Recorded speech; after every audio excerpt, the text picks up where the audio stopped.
"Well, I've often seen that eaten, but could never do it myself," remarked the former.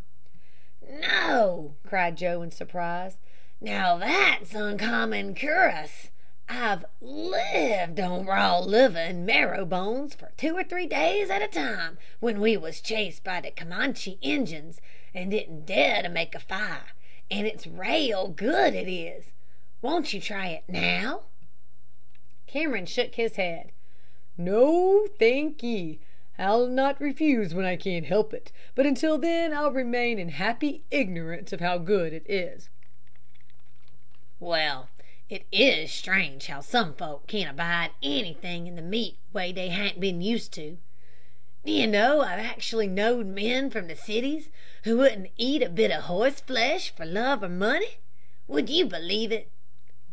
"I can well believe that, Joe, for I have met with such persons myself. In fact, they are rather numerous. What are you chuckling at, Joe?" "Chucklin'? If you mean be that larfin' to myself, it's 'cause I'm thinkin' of a chap as once comed out to the prairies." "Let us walk back to the camp, Joe, and you can tell me about him as we go along." "I think," continued Joe, "he come from Washington, but I never could make out right whether he was a government man or not. Anyhow, he was a philosopher, a naturalist, I think he called hisself."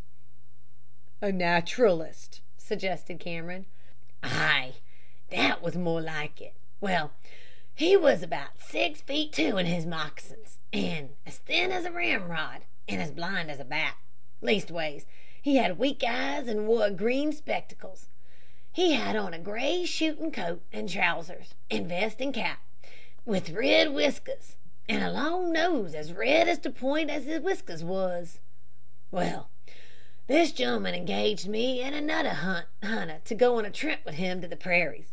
So off we sot one fine day on 3 horses, with our blankets at our backs. We was to depend on the rifle for victuals. At first I thought the naturalist one of the cruelest beggars I ever went on 2 long legs, for he used to go about everywhere poking pins through all the beetles and flies and creeping things he could sot eyes on, and stuck 'em in a box. But he told me he comed here a purpose to git as many of 'em as he could.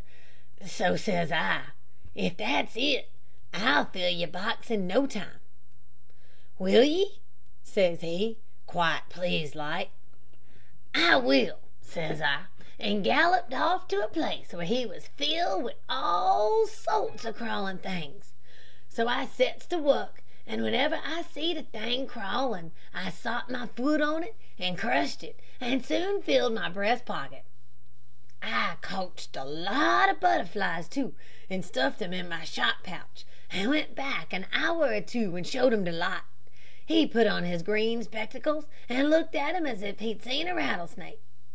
'My good man,' says he, 'you crushed 'em all to pieces.' 'They'll taste as good for all that,' says I, for somehow I'd taken it in my head that he'd heard of the way the Injuns make soup of the grasshoppers, and was wanting to try his hand at this new dish. He laughed when I said this, and told me he was collecting 'em to take home to be looked at. But that's not what I was goin' to tell ye about him," continued Joe. "I was goin' to tell ye how we made him eat horse flesh. He carried a revolver, too, this naturalist did, to load with shot as small as dust a'most, and shoot the little birds with. I seed him miss birds only 3 feet away with it, and one day he drew it all of a sudden and let it fly at a big bumblebee that was passing, yelling out that it was the finest wat he'd ever seed. He missed the bee, of course, 'cause it was a flying shot, he said, but he sent the whole charge right into Martin's back. Martin was my comrade's name. By good luck Martin had on a thick leather coat, so the shot never got the length of his skin. One day I noticed that the naturalist had stuffed some small corks into the muzzles of all 6 barrels of his revolver, I wondered what they was for, but he was always doing sich queer things that I soon forgot it. Maybe, I thought, just before it went out of my mind, maybe he thinks I'll stop the pistol from going off by accident, for you must know he'd let it off 3 times the first day by accident, and well nigh blowed off his leg the last time. Only the shot lodged in the back of a big toad he'd just stuffed in his breeches pocket. Well, soon arter, we shot a buffalo bull, so when it fell, off he jumps from his horse and runs up to it. So did I, for I wasn't sure the beast was dead, and I had just got up when it rose and rushed at the naturalist. "Out of the way!" I yelled, for my rifle was empty. But he didn't move, so I rushed forward and drew the pistol out of his belt and let fly in the bull's ribs just as it ran the poor man down. Martin came up that moment and put a ball through his heart, and then we went to pick up the naturalist. He came to in a little, and the first thing he said was, "Where's my revolver?" When I gave it to him, he looked at it and said with a shake of the head, "There's a whole barrel full lost." It turned out he had taken to using the barrels for bottles to hold things in, but he forgot to draw the charges, so sure enough I had fired a charge of bumbees and beetles and small shot into the buffalo. But that's not what I was going to tell you yet. We come to a part of the plains where we was well nigh starved for want of game, and the naturalist got so thin that you could almost see through him. So I offered to kill my horse and cut it up for meat.